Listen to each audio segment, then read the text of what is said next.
I've always been a huge dreamer. I didn't realize that really what it was is just I have been a master manifestor since I was very, very little. I can see things easily. What is my future self? What does she look like? What is she doing? How is she walking through the world?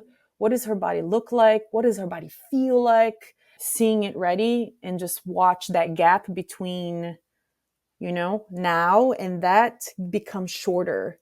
I would show up to this little room that I rented, still play the music to zero people. I would still play the music. I would put my microphone and I would just dance and teach like as if that room was like standing room only. That's how everything just comes to be in my life.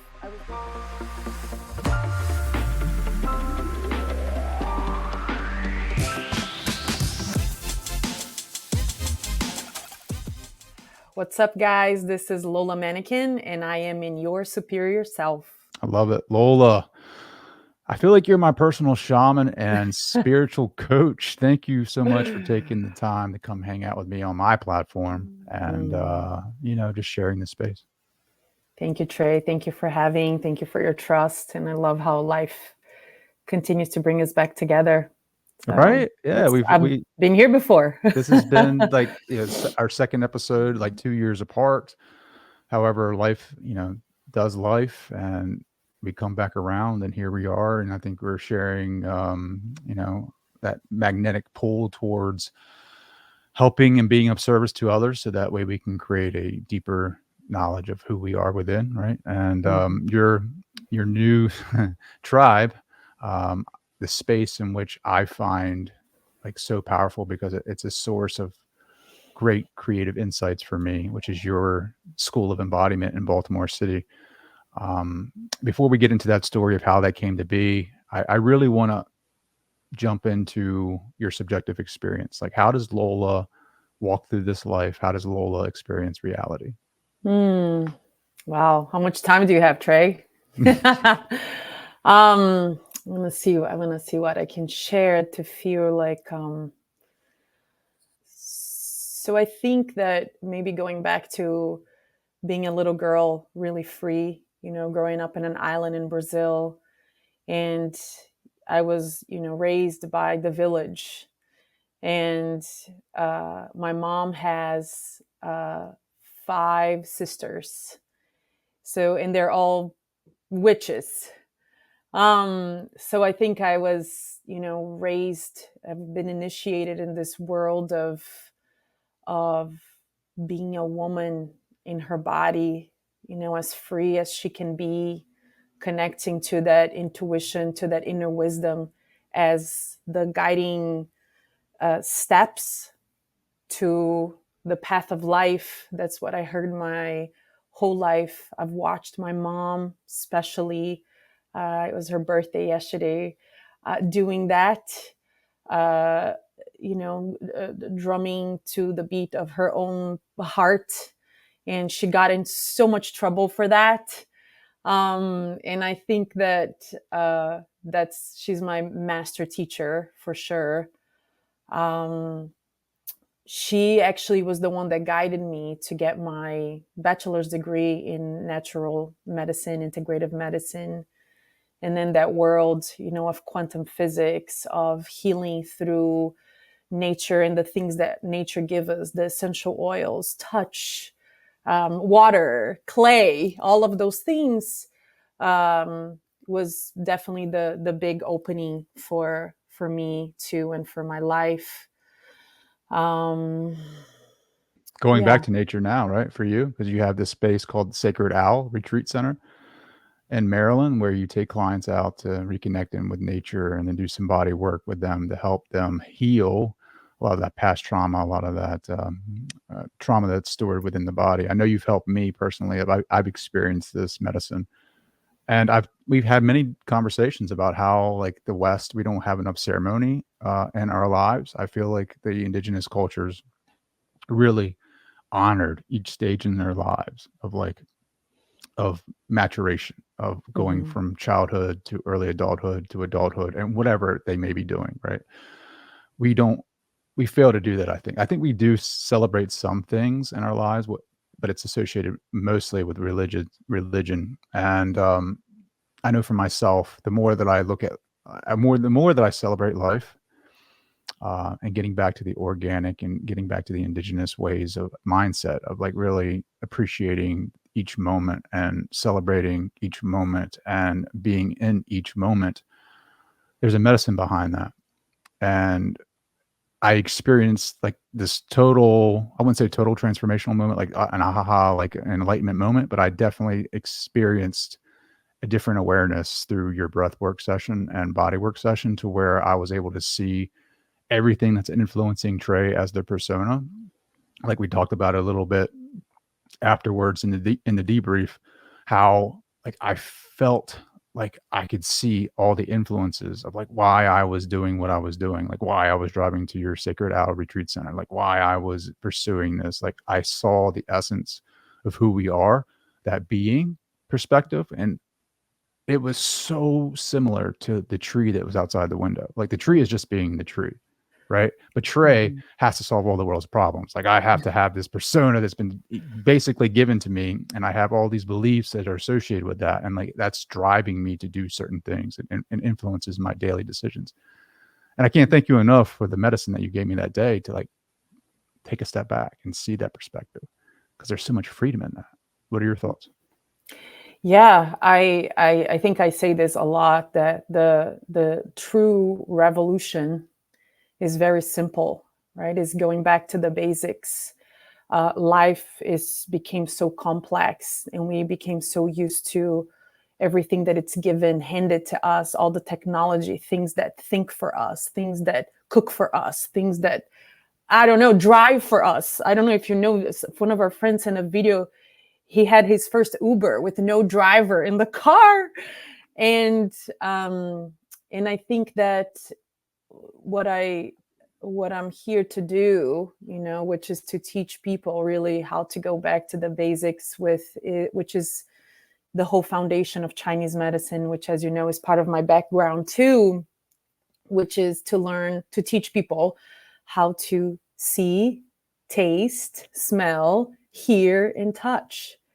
Because now we have things almost that do that for us. I Yeah, well, think it's that like the technology is going towards that, of like Mhm, this hybrid human, this transhuman, where you lose touch with. I mean, great. Granted, there are technologies that can help people, like a brain implant can help someone see again, right? But I'm talking mhm, about like everybody wants to take the shortcut, to not feel, to not do, to not. Everyone just wants a shortcut, right? In mhm, life, to not really go through those hard moments of transformation, right? Like they're looking for things to take over. And you, I think, are teaching us to embody more. You're teaching us to come back and be a human. Like we've been given a gift. And people may not look at it like that, but you're alive right now in this moment. Like when you close your eyes and go to sleep, you go back into nothingness, and then you awaken and you come back into something, and you have an experience. And through our subconscious belief systems, that's what paints our picture every day. So your school is a school of embodiment. How can embodiment teach us to recognize those subconscious beliefs, which in turn create our reality? mm. Yeah, I was in a medicine one time, a journey with plant medicine, and it was just one of my favorite journeys that medicine took me on, a as if I was like in a submarine inside the body, and he showed the body like this huge library. It was a big round library, one for those like Harry Potter movies, and and it showed how every cell in our bodies is a book that tells the story of our life, that holds our trauma, that also holds the secret of the breakthrough, of the release of the trauma, that holds everything from generations behind us, our ancestral lineage and memories. And what I was shown that day, it was that every time that we drop into the body, which is, the extension of this nature and this earth that you and I are talking about, we are the fire, we are the water, we have all those things inside of us. that every time that we drop into this body is like we're shaking that library awake, and one book at a time comes out and reveals itself to us. And that's what we're working with. Always, in my opinion, um, nothing is revealed to us that we're not ready to be with, handle, heal. Um, but that's really what I think, that when people move their bodies, because there's this idea of spirituality being something that lives somewhere out here, above our head, out in space, in the ethers. And I think one of my favorite quotes is enlightenment through embodiment. It's like how, we already are spirit. There's no doubt about that.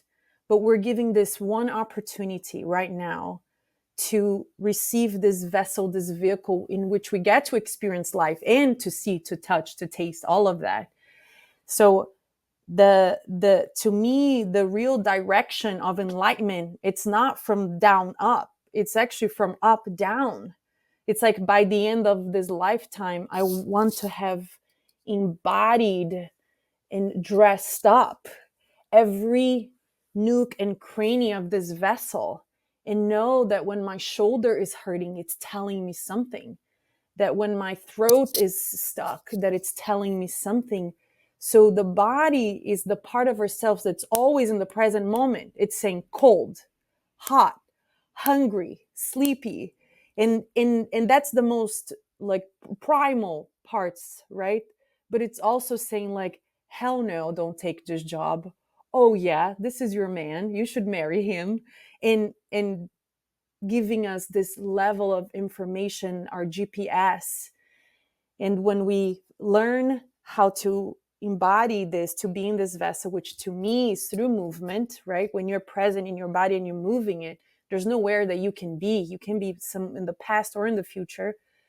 Then it's informing how to use this vessel, this machine, for us instead of against us, all the time. That's so beautiful. So when you're dancing and moving your body to the music or to whatever meditation, whatever you're doing, because I feel like you're 100% there, like no matter what you're doing. Like when I'm around you, like Lola is focused in the moment 100% of the time. There's like, you are here. There's no distractions, that you're right here. So when you're having these insights and your body is telling you what you need next, how do you integrate that? Like, what does that process look like for you? There's two parts of it. There's one, the moment, right? So you mentioned about the dance. When I'm dancing, it's probably the reason why I love teaching the Body Alchemista classes. That is the most like raw, authentic version of me that somebody will ever receive. Sometimes at the end of the class, I'm like, did I just say that? Like, did I just tell them to do that? Because it's really like I get out of the way, and the whole class to me just feel like I'm transmitting something in service of others. So I also feel like I am a mirror to every single person that comes and dance with me. The more free I am in my body, and the more I allow whatever is present to move through, the more I give permission and invite others to do the same. So there's something that it's processed in the moment, which I love because I don't have to think about that later. Nothing has to be like, well, let me journal about this for 10 days. Like, I love the moment.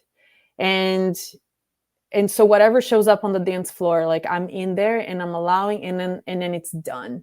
If I need to cry, I cry. If we're punching and my screen is to be this like, I am in breath work. I call in, my people to really like on the exhale to sound. What is the truth of the moment? What is the truth of the moment over and over again? And then there are the lessons that life bring that are outside, that are happening outside when I'm not dancing. And I think that the way that I integrate them is first getting really, really quiet. I have this apprentice that it's learning under me for 6 months, and she asked me, "Tell you everything, tell me everything you know."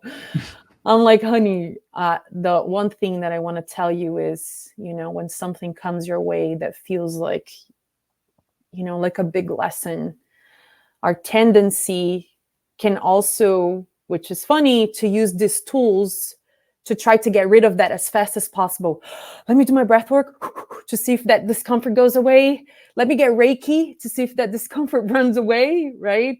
So I learned to not use the tools that I have as a way of getting rid of the teacher, like what did Mhm. they say? Like, don't throw the baby with the water, right? Yeah, baby in the bathwater. The Exactly. paying teacher is here to teach, and what is in class for today. I mean, I do that all the time. Like I don't want to admit that, but there are times where I escape or disassociate by breath work or meditation and try to get back to that good feeling. I mean, it's again, it's a part of the human nature of us. Like, how often are we checking our phones for that dopamine hit? Like we're just chasing that feeling, and we could become addicted to the sensations in the body that give us that good feeling. So it's like Dr. Joe Dispenza talks about that all the time. Like sometimes your life is on repeat because of the emotions that you're feeling, and so your reality is being recreated in a cycle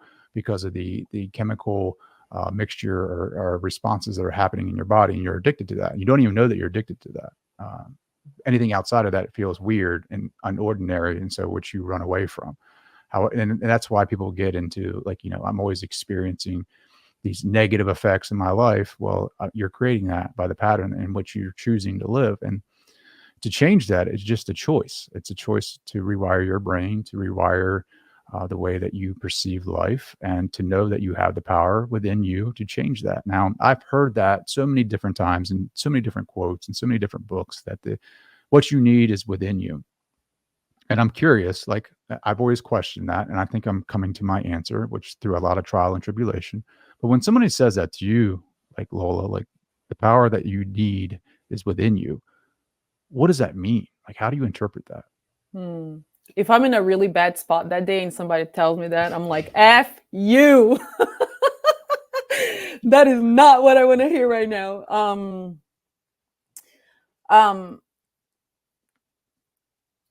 it is to me Well, first, let me ask you: do you yeah, believe that? I Do you do. believe? Yeah. I do.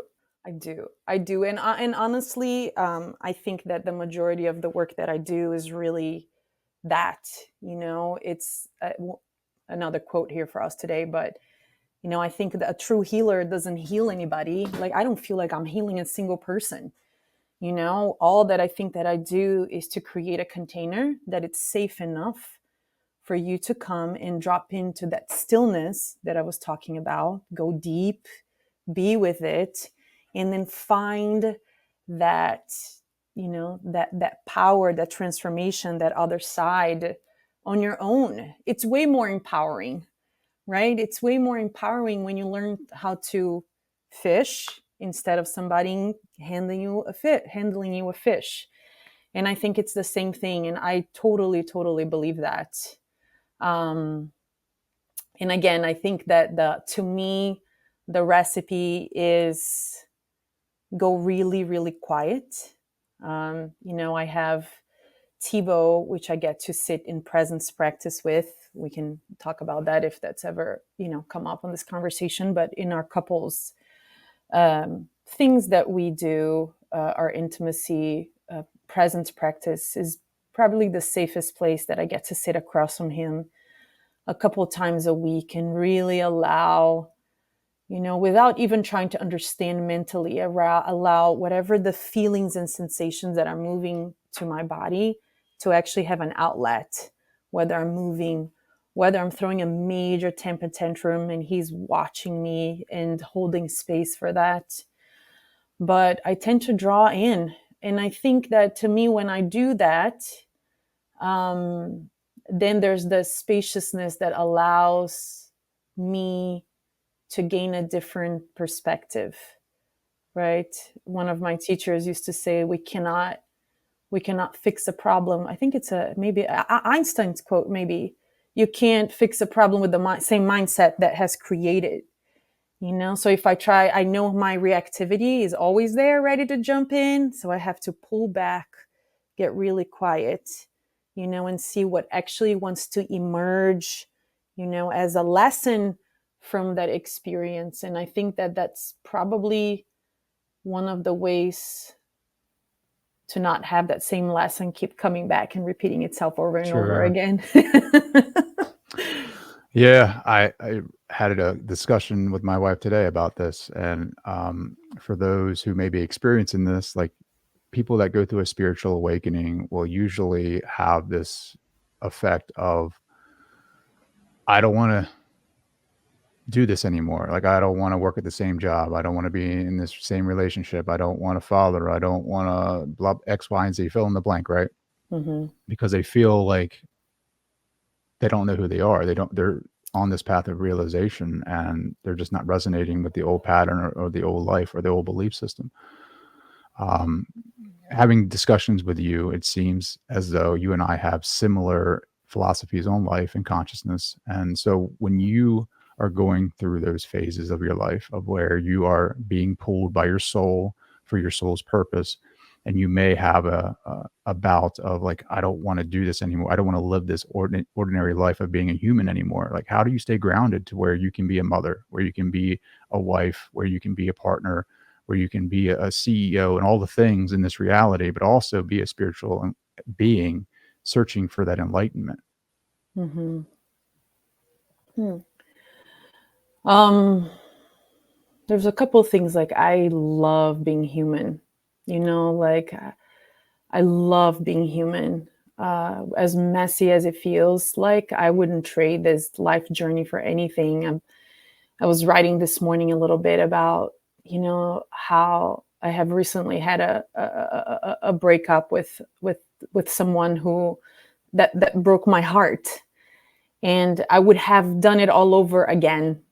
I'll have my heart break 1,000 times, but I'll never stop feeling. I'll never stop keeping it open. So I don't know if I can even tell you that I ever sink into ordinary moments in life, because I don't. I know I'm the creatrix of my moments, and I don't mess around with that. Life is so magical, and there's so much that can exist, that I don't know if I ever get into those moments of, I don't want this anymore. Uh, there can be small ones. For example, I used to have, I am still in healing process with my relationship with food, um, and I started studying with the teacher in Brazil who I love, and I'm starting to get into this whole raw food eating. And I'm so in love. I'm in love the way that she teaches. I'm in love with the idea that I don't have to take anything out that I'm doing. I'm just adding. I'm adding the morning juice. I'm adding half of my plate is a salad. And to trust that the frequency of that is so much more powerful than the frequency of the part of my body that's like, sugar, Yeah. sugar, that will like sweep it off gently and slowly. Um, so I think, let me just think what I wanted to go with No, but I that. think you're like, I feel like you're also burning a ton of calories. Like all the things that you do, like your diet is highly important, right? Because like you're always on the move, you're always on the go, you're always doing some type of meditation, dance, like medicine, and or like cold plunge, like sauna, like filtering the body for the reception of something uh, of of great wisdom. And so like you're going to burn a ton of calories. So like, you know, yeah, like, are you like, what does your diet look like? I mean, as far as like all the things that you do, like, is it like high protein, like high vegan? Like, what does it look like? Yeah, now it's changing as I learn more. It's been going back to the basics as well. You know, just the idea of reading the packages of things that I used to buy, thinking that it was okay. Like I can't. I'm struggling to eat out. Every restaurant I walk in looks gross, smells gross. Like, it's when we begin to tend and go back to the basics, meaning it's the food from the earth. I don't even have a juicer. Like, I put my juice in a little like cheesecloth and I massage my the plants until they become the juice. And yeah, but I think that, going back to this idea, because I think I was using the relationship to food as an example, I hit those moments of, is this in service of my future self? And this is a recent like wake up call, um, when I realized that I was messing around with food because my whole life I could just shut my mouth for 3 days and be like, my body's back to what it was, thinking that the most important thing is how my body looked, instead of how I'm actually nourishing my body. And it was this realization that I would do something like I would eat that chocolate bar because I'll be like, tomorrow I'll just go in, I move a lot, burn a couple hundred calories, done. And then I was having this conversation with a friend of mine and she said, oh, so you're leaving the weight to your future self? And Trey, when she said that, I felt like somebody got a punch, like a glove, and just like boom on my face. I'm like, yes, that's exactly what I'm doing. So I redesigned my life by first thinking of, what is my future self? What does she look like? What is she doing? How is she walking through the world? What does her body look like? What does her body feel like? And she is amazing, right? And now I get to go backwards. And everything since then, which is probably the most disciplined I've ever been about anything in my life, everything that I'm doing, that I'm putting in my mouth, or that I'm doing in my relationships, anything that I'm feeding myself mentally, emotionally, physically, I ask myself, is this in service of her? Because she's only going to exist if I create her now. I'm creating her as I go. So that's to me was a big wake up call. Yeah, that's a huge realization of like, you're creating your future self. So that's like a idea or concept of like quantum physics and like manifestation at its finest, to where you are envisioning that part of yourself or that future self of who you want to be, and feeling that, and then doing the actions that are in alignment with that. So can you talk about that a little bit? Like, what are your protocol? I mean, is that your protocol for manifestation? What does that look like? Because I know, your process from where you had movement lab in the past to where you're at today with tribe. Like, can you talk about that? Like, how did you manifest tribe? What does your process look like, and how can you help others like understand that it's all about the feeling, the embodiment part, right? To me, that's the mechanism that creates our reality. Mm-hmm. I've always been a huge dreamer, and I didn't realize, that I didn't realize that really what it was is just like, I feel like I have been a master manifestor since I was very, very little, accidentally, right? I wasn't listening to Joe Dispenza then. And I can see things easily in their full completion. It's easy for me. I don't have to work very hard. So every creation in my life has been seeing it ready and just watch that gap between, now and that become shorter. And maybe that's to where my learning can be in some aspects of life. Some places that I am still not yet and that would like to be. And I can totally find myself, do you know why you're not there? Because you were thinking you're not there. um, but some things that are bigger, they just come with this idea of me knowing exactly what it's going to look like, exactly how it's going to serve, and just it's a done deal. It's a done deal for me. So I know they're not steps, but it's even hard to even teach people how to do that, because you have to feel it, right? It's something like, when I started to bring this movement class to Baltimore, There was nobody teaching that at the time. And I would show up to this little room that I rented, and I was so excited to teach no matter what, Trey, that I would still play the music to 0 people. I would still play the music. I would put my microphone, and I would just dance and teach like as if that room was like standing room only. And that, that's how everything just comes to be in my life. I was meditating this morning at Tribe at inside the sauna here at Tribe, and I had this thought. It wasn't even that I was like, let me visualize.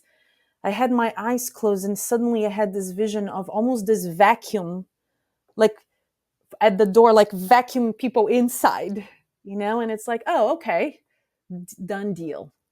That's what it feels like. Can I give you a couple of my desires and let you focus in on that, and then maybe They're yours to work on.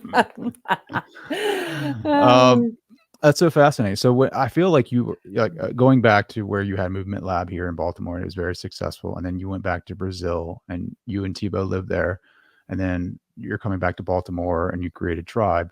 What was it about going back to Brazil that allowed you to manifest Tribe? So, beginning with the idea of going back to Brazil, that I was there in 2018. And usually when we go to Brazil, we go spend 10 days, have fun, kiss everybody goodbye, and come back. In 2019, I went there, 19. And we went there early in the year, and it was time to leave, Trey, and I start crying. Just again, that moment, I don't even know where it came from. And I started telling Thibaut, I don't want to go. This is my home. This is my home. I can't go back. This is it. I need to be here. I need to be here. That was like, don't ask me how, why, or anything. And Thibaut saw that so coming from such a deep place that we came back, and he's like, look, let's prepare 2019 with our businesses. So in 2020, we'll go take a sabbatical year in Brazil. I'm like, okay, I can do that. There was this something to look forward. No, that desire was about to be honored. We just needed a little time. So we prepared 2019, February 2020, we fly down and we start living a normal life for 3 weeks, and then the whole world shuts down. And even to go back to that, Trey, that there was a part of me that guided us back home during that time. Honestly, like if you want to be on a shut down world, you want to be on an island. I'll tell you that. So the wisdom of that, to me, it's still even hard to grasp, because those are the moments that I am shown the level of my connection, of my inner knowing. And that felt like one of them. So we went there, and we spent the whole pandemic in lockdown there. And it wasn't as harsh as it was here. They try to control, but you cannot control Brazilians, I'll tell you that. So they tried to control. Nobody was following a single rule, and everything pretty much went back to normal pretty fast. And I started to just really, because I wasn't working, and here when I work, like my work is my life. I love what I do. So I had to first sit with the discomfort of there's nothing to do, which I don't even know what that means. For a Capricorn, you don't know what that means. And once I kept leaning into that longer and longer and longer, then I feel like my veils with the invisible realm just became thinner. I don't know if you believe in this, or I'm going to sound crazy for whoever's listening to this podcast, but there is a lot of, on that island, of beings from other realms. Yeah, go ahead and say it. Yeah, I Like, love it. Like, no, I believe that 100%. I think there's archetypes. I think there's beings that help us. Like there's, I trust me. You don't have to worry about sounding too weird on this show. Like I totally get it. Yeah, what I keep coming to my mind, which was the, one of the most like wow for me, was the reptilians.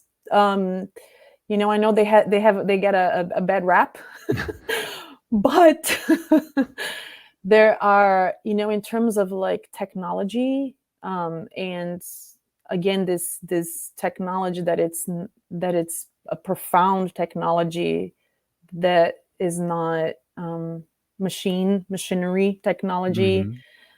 I think they rock that. And I felt like, and I feel like there's a lot of them on the island of Florianopolis, and I felt like I kept connecting to that energy, and there was almost this exchange because of the bad rap that they have in some other aspects of who they are. There was almost this exchange of like, you teach me your technology. They were teaching me their technology, and I was teaching them the place of the heart. It makes me even want to tear up a little bit. Yeah, I was teaching them how to learn the way of the heart, which is what I think that they're not really good at yet. And I had this one day that Thibaut and I created a little studio for myself on the back of the house. And Thibaut and I were actually laying down there. We took a couple grams of psilocybin, and we're laying down, and I closed my eyes and I could feel the presence of a female reptilian. Like I could visualize exactly her body position, and she was looking at us. And I said, this is it right here. Because Thibaut and I were laughing, we're being so silly. And I said to her, this right here, this love right here, this is the way of the heart. And from that on, there was just, I felt like I was being initiated all the time.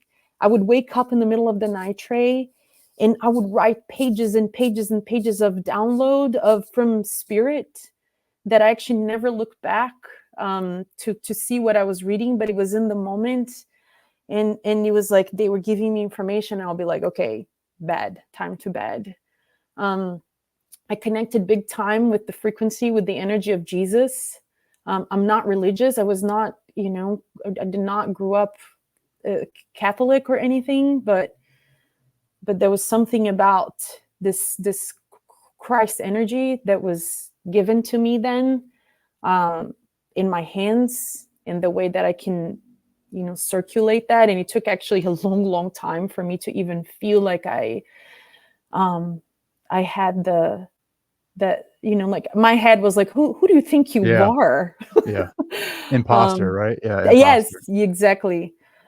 So that was my time there, was this whole initiation.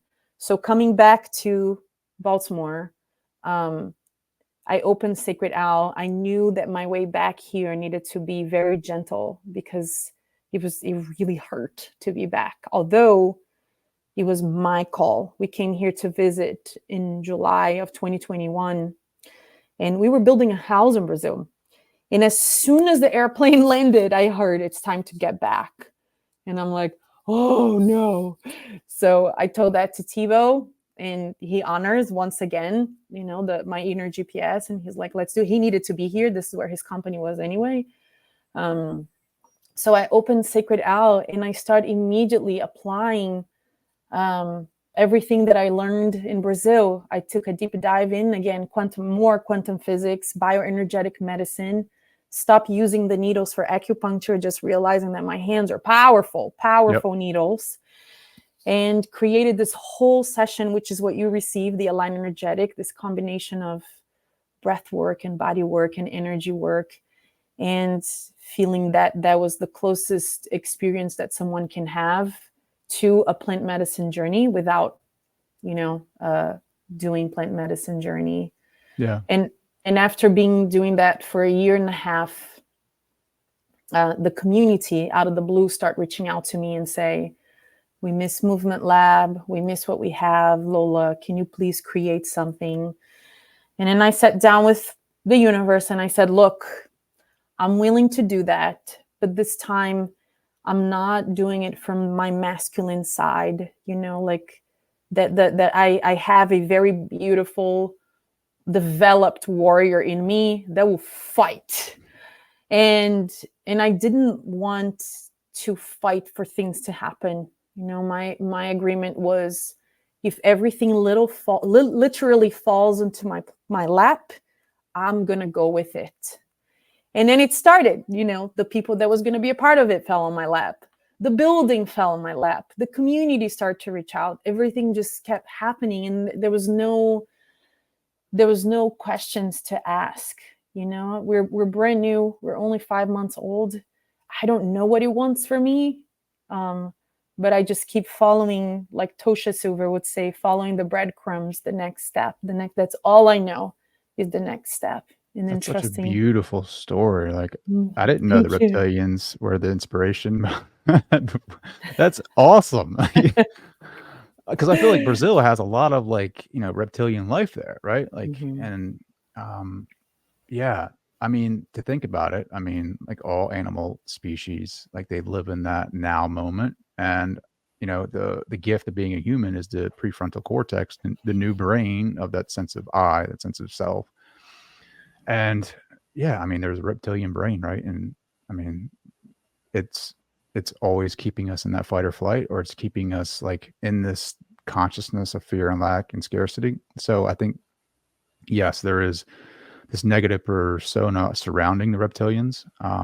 However, I think that it's amazing that you're able to connect with them on a whole different level. Like, you know what I mean? Like, everybody's talking about the hidden reptilians in the government and things of that, and all Totally. these, you know what I mean? But to Mhm. hear like your connection with that archetype is so beautiful, because it's like there is value in like connecting with something totally outside of yourself and drawing from its wisdom, but having like this flow of reciprocity of like, I'll give you the wisdom of my heart if you give me the wisdom of your intelligence or your technologies, and then or like, synthesizing the two to create Sacred Owl and Tribe, I think is beautiful. I mean, that's amazing. I mean, that's an example of like really surrendering Mm. and allowing the source of creativity to flow through you, no matter like the source of that information, right? Like, it just doesn't Mhm. have to come from a textbook, and it doesn't have to be conceptual. It doesn't have to be like theory driven and come from a college. Like, you learned all of these processes through your experience, which I think Mhm. is and very important. I mean, that's the efficacy of it, right? Like, it's your experience, so this stuff works, and I think that's what is so powerful about it. And I don't I even. started to work. I started to work with the serpent, with the snakes. That is right. I forgot about Which that. like wrapped all of that like on a beautiful bow, because they are they're reptiles. And to say that a snake doesn't understand love, I'm sorry. We're gonna fight for we're gonna discuss for hours this, because I feel so much love from them. They carry this wisdom. So as you know, I do this serpent ceremonies, and this is their capacity. They're so connected to energy that when I put a serpent in someone's body, they go around the body feeling where the energy is weak, and they will sit there for as long as they have to, until it's kind of like laying on a biomat but on steroids, or getting bioenergetic medicine, right? They as an example, um, there's this woman who was having inflammation in her eyes from chronic Lyme's disease. And as soon as I gave her Chica, she's my boa constrictor, I put Chica around her neck, and Chica climbed her head, wrapped herself around this woman's eye, and sat there for an hour and a half. Wow. And this woman, of course, because she made the connection, crying, just Mm. tears and tears and tears. There's of course all the levels of the eyes and the vision. Um, for every person, there's a reason why a symptoms is in a different part of the body. But the wisdom that they carry in not only finding where it needs the attention, but gently taking you there for you to be with that again, right? This woman has been trying to heal her eyes. Medicine, natural medicine, breath work, energy work, pills, and that was probably the first time that she had to sit with this serpent around her eyes for all of that time and being like, all right, what is the lesson for me here? What is Chica in this moment showing me? You be with it and it's so uncomfortable, but that's the whole idea. How can you be with it until it, in its natural time, it transmutes itself into nothing, like just like the season, like nature, like the weather, nothing stays as it is. It will always move through its cycles, but we can't force it, right? We can't force, there's that song, we can't force our healing, right?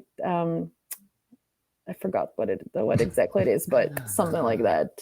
Well, I feel like, is it the mechanism, is the awareness, the conscious awareness of that, the mechanism that heals that? You know what I mean? Like, is it bringing my awareness to, like, the snake? I don't know if I could last an hour and a half with a boa constrictor around my head, just because the primal fear that's associated with that.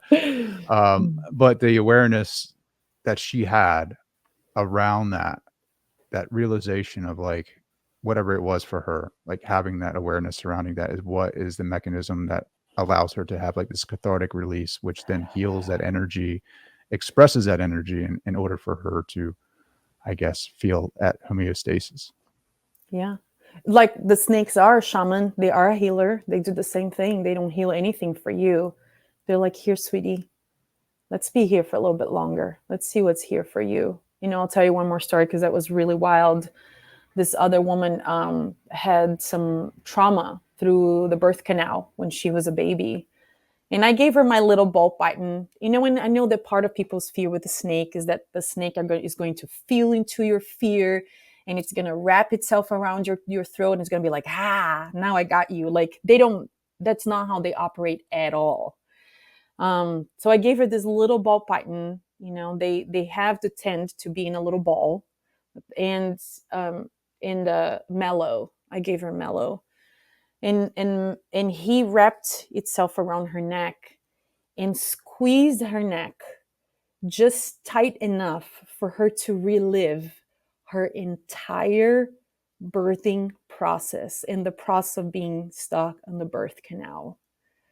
And she's like having this cathartic, like crying, like, no, and expressing and really like being with that. And whatever, it's hard to measure, right? Your level of healing within a trauma. Is it 100% healed? Did 50%? Like, I don't know. But did it touch it? Did it make you look at it? Even if it's 1%, it's going. We're in the right direction, So when you have these intense sessions and someone experiences a trauma that is so close to their core of who they are, like that birthing canal trauma, like, how do you hold space for them to experience that without freaking out yourself? Mm-hmm. Well, I got to say that I love that. One of the reasons why I stopped actually treating patients with acupuncture, I think I may have shared this with you before. There's some beautiful healing that happened that I've witnessed. It was incredible. But people would leave out of a session with me and I'll be like, how are you doing? They're like, I feel so relaxed. And I'm like, I don't give a shit about your relaxation. Like that's not what I hear. Like, I want to take you to the depth of your darkness and I want to see you rise on the other side like a phoenix out of the ashes. And then that was when I realized that that acupuncture, the needles weren't doing that for me. Like, great, you relax, but you can get relaxation in other things, like not with me. Mm-hmm. And so to have like this cathartic moments, it's what feeds my soul, because of my ability of already seeing what's on the other side, and also this level of trust that I am not doing this alone. And it's quite the opposite. I think my role is to bring people through the door and then be there. I sing, I play instruments, I guide, but really there's this team that shows up for that person. So the level of trust that I have in the moment, and that I will know how to catch them when something happens, is probably what keeps me going with this work, because this work is scary to get people to those places. It's not for everybody, you know. Sure. But Oh, I I can only imagine like what it's like to see someone's shadow, like face to face. Like, have you had some extreme, like, I mean, we are all fighting with inner demons, but have you ever experienced or witnessed like someone actually bring forth that inner demon from within? For sure, for sure, like major, I don't know if there's a better word that replaces this, but almost some sessions feel like severe exorcisms, especially when I'm working with people that have addiction, alcoholism, drug addiction. The energy of, as you know, of these substances are very low. So when they get onto the table and they start doing the breath work and spirits start working with them, it's like body convulsion, screams. Sometimes there's it's a guy, and I just hope that I'll be able to catch whatever happens there. And I also tell spirit and the medicines and everything I do all the time, the snakes, if I'm not meant to be doing this anymore, be very clear to me, because I'm not holding on to any of it. So if I would rather know that my cycle with this process has been completed through love than through something bad that happened. Like Sure. I've never had a snake choking somebody. I've never had a snake biting somebody. And that's what I tell them all the time. If my time with you guys doing this is complete, just show me through love that the time has been Yeah, complete. don't bite somebody. I've been bitten a Especially not couple me. times. It's not that bad, but yeah, there's a level of trust that it's hard to measure. Sure. I think I've heard stories, and I've spoken with a ton of different channelers, mystics, psychic mediums, and people of like spiritual wisdom, and they say sometimes the addictions or the alcoholism draws in energies or beings that are associated with that. And so, like when you're working on someone with addiction and these inner demons come out, do they feel like they're separate from the person that you're working with? And how do you, I guess, how do you detach that energy from that individual if it does arise? So again, I feel like I don't do anything. I feel like they're doing all the work. And I feel like there's this team. Um, I Well, I you're want to calling tell in the you energies of like Jesus, Mother Mary, and different archetypes, exactly, right? That and are and helping I you. yeah, and I think what I wanted to say is that I honestly, like, I don't believe that there's a single bad. Even the word demon just feels so hard to me. I don't think there's a single bad soul in this planet, in this universe, multiverse. I think that there are souls that haven't fully developed yet. And I do believe everybody's doing their best. Even if their best sucks, I still think that everybody's doing their best.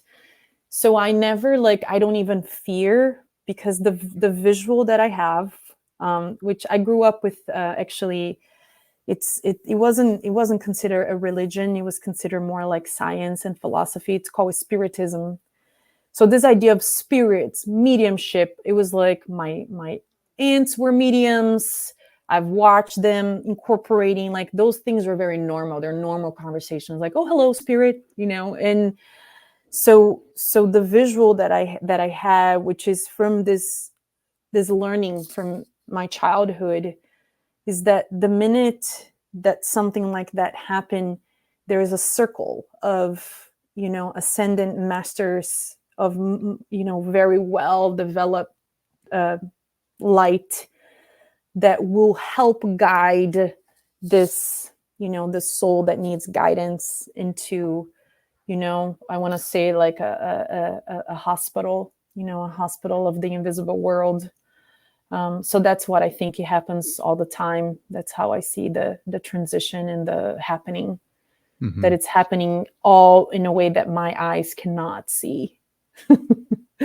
I was going to ask you, like, have you ever seen them in your physical reality? Like, have you seen like your aunts? I feel like if you are brought up in that container at a very young age, like you start to grow your spiritual capabilities or abilities, and strengthen that over time. Where in the West, here in the U.S., like we are totally disconnected from this, like Mhm. intuition, third eye, chakras, all of that, right? And I think we're now just coming into an era or a time where this lexicon is being accepted, and Mhm. we're cultivating, what does that look like? What does it look like to be like a fully spiritual individual with these capabilities? Like the stories that we hear of the Indian sages, the Indian mystics, like they grew up in the East, like with these concepts ingrained in them at a very young age. Meditation, like the thought, the idea of self. And so growing up in that era, that container, like, have you been able to experience different dimensions and or like different entities or beings like in your physical reality to where you question, the matrix essentially? Mm. Not through my physical eyes, although I remember from a very young age, I had this bedroom, and my only on my side, because I slept with my siblings. It was a tiny little room. The three of us share a room. And my side of the bed was the only side that had a little window out to the roof of other houses and like a big tree. And I remember growing up always looking out that that window and being like, all right, I'm ready to see you. Present yourself, you know? And then I could feel that part of me. They'll be like, I'm actually not ready. Don't. So I've never with my eyes, because I know that there's people with that kind of mediumship that can see. But through my mind's eye, like I just get again this visual, it's this pictures, like dream space all the time, all the time. And that's when I sit across from my clients, and not every time I have a download, but there's this again this quiet moment, and just trust that whatever is playing in the movie of my head, that's not mine, that's them, Mm. that's that guidance. So I have a lot of those all the time, but never heard anything or saw anything. So is that how you interacted with the reptilians in Brazil? Yeah, yeah, yeah. Yeah. Only um through telepathy. I think that's so powerful though. I mean, did you have any conceptualization of the reptilians before that? Like, were you like at all aware to the bad rap that they get? No, no. I No? learned I learned everything about them as as I was having those kind of experiences. Sure. And then, like, have you experienced any like interactions with Mary Magdalene? Or, I mean, you said something about Jesus and having experiences with him, but like Mary Magdalene, have they given you any like type of intelligence or technology to use Mm. to help your clients? No, what happens is that sometimes when somebody is on the table receiving a treatment from me, they will tell me who was with me. I had this, Really? I had this woman, and she went through the whole align energetic session, and at the end she said, Lola, it was actually I think it was Mother Mary. Mother Mary, was working through you the whole time.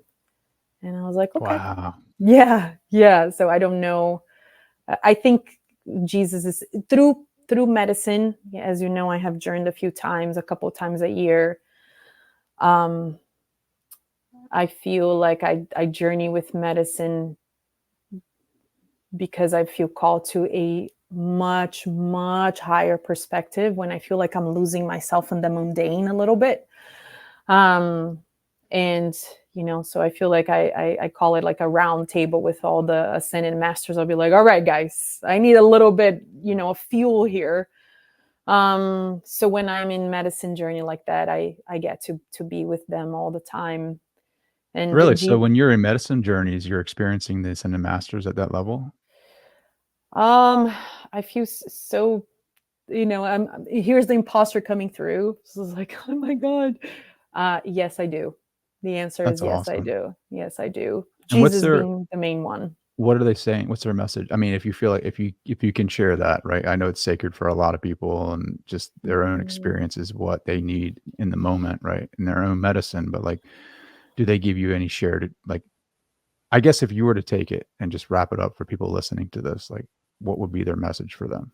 Hmm. They show me, right, the whole puzzle put together. So they reveal to me the why behind things are the way they are, and how, in the connection.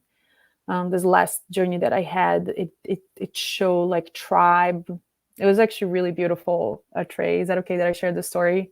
100%. So I'm learning this new way of eating, and uh, uh, sprouting seeds and grains is a big part of what I do. So every night there's like 10 little things with cashews in water, chia seeds in water, sunflowers in water. And I love that. And then they were showing me about tribe. I was hitting a little bit of a low moment here, questioning of like the next step, like show me the next step. I don't know what to do. And they showed me how tribe is this water, and that every person that comes through our doors is that seed. So I don't know the story of why we germinate seeds. I may have to go back one more step, but when a chia seed or a sunflower seed is in a bag, right? It's operating at its lowest metabolism just to survive. Um, when you put it in water, you're telling that being that it's about to become its highest potential, right?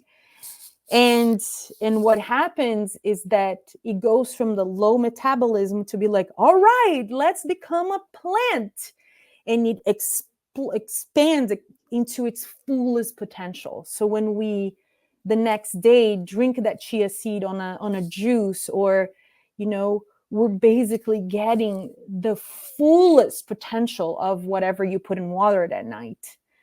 And so he was showing to me tribe like this water, this vessel of water. And he was actually showing actually the cold plunges, but the whole space as a container. And every person that comes through our door is a seed that it's coming into from, in their lowest metabolism.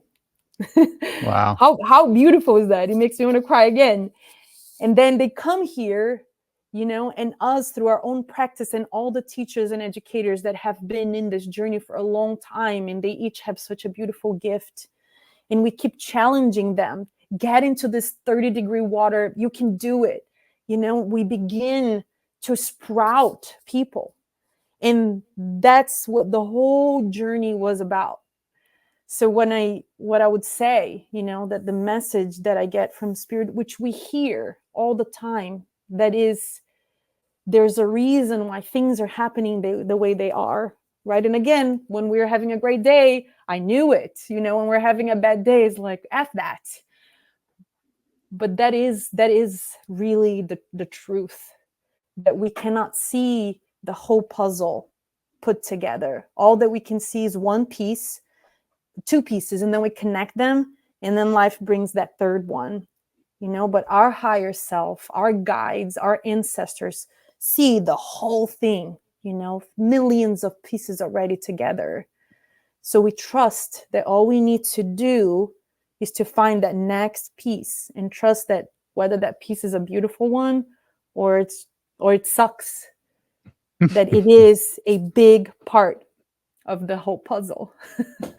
That's so beautiful because, like, I've been reading the Gospel of Thomas quite a bit, and I mentioned it quite a bit on this podcast. And he talks a lot about seeds and soil, and like, how do you prepare yourself? Like, yeah, like we all have that potential, like, to grow. Like, all of us have that seed of enlightenment inside of us, or spiritual awakening, or whatever, however you want to label that, self-realization, self-transcendence. But is the soil in which you become, and then the fact that tribe is the water that nurtures this and helps grow and create that spark, I think is just so beautiful, because it's like, you're totally right. But it's our responsibility to till the soil, to take care of the soil, to put fertilizer on it. It's like doing the things, coming to tribe and like Yeah, show presenting. up. Yeah, doing the Mhm. actions that really just create this fertile soil for the seed to grow. And I love that analogy. That's beautiful. That's awesome. And I can ask you 1,000 questions about all I your experiences know. because I could talk to you for days. But I really want to end it with like how people can connect with you and like how can they find out more about Tribe? How can they go there and create space for themselves to find that inner knowing that's innate in all of us, that going back to that the power that is within, like getting them familiar with that. Like how can they find you? How can they find Tribe, Sacred Owl, all of that? Like I think you guys got a website too, right? So why don't you go ahead and let the people know? Thank you. Yeah. So the Tribe website is tribebaltimore.com. And first class is for free. Your first month experiential is $75. You can take classes. You can do the fire and ice classes. We're just releasing a whole fire and ice program. And yeah, that just show up and move, because it's not going to be this like we're not going to be. Um, Actually, I was going to say, lighten up Palo Santo, but we do sometimes. But it's not this like woo woo experience. It's very physical, it's very Sure. embodied. And my It's the work. website, it's the work. And my website is lolamanekin.com. I'm actually just redid the whole website, is about to be launched at any time. And that's where people can find me to work personally, to work at Sacred Owl. Sacred Owl doesn't have a website. I make the work at Sacred Owl a little bit more, quiet, and people have to be called to it. Yeah, lolamanekin.com, trybaltimore.com. Ah, man, that's awesome. Lastly, what's on your heart right now? Like what you taught reptilians how to love. Mm. What's on your heart right now that you want to share with the audience? Oh, tears. You're going to make me cry, Trey. Just a lot of gratitude. This last week for me was a very big week in in very hard ways. I got actually, my ass kicked, and already seeing how that continues to unfold into other beautiful things. I have nothing but this deep gratitude, for all the humans in the world that are my teachers, whether they are teaching me through love or through pain. I'm grateful. I'm grateful for that. Mm. I'm grateful for you, Lola, like for all the authenticity that you bring to this episode and for all the help that you're giving those that need it and don't even know they need it, but being an example of what love can possibly be. Thank you for that. Thank you for seeing me. Yeah.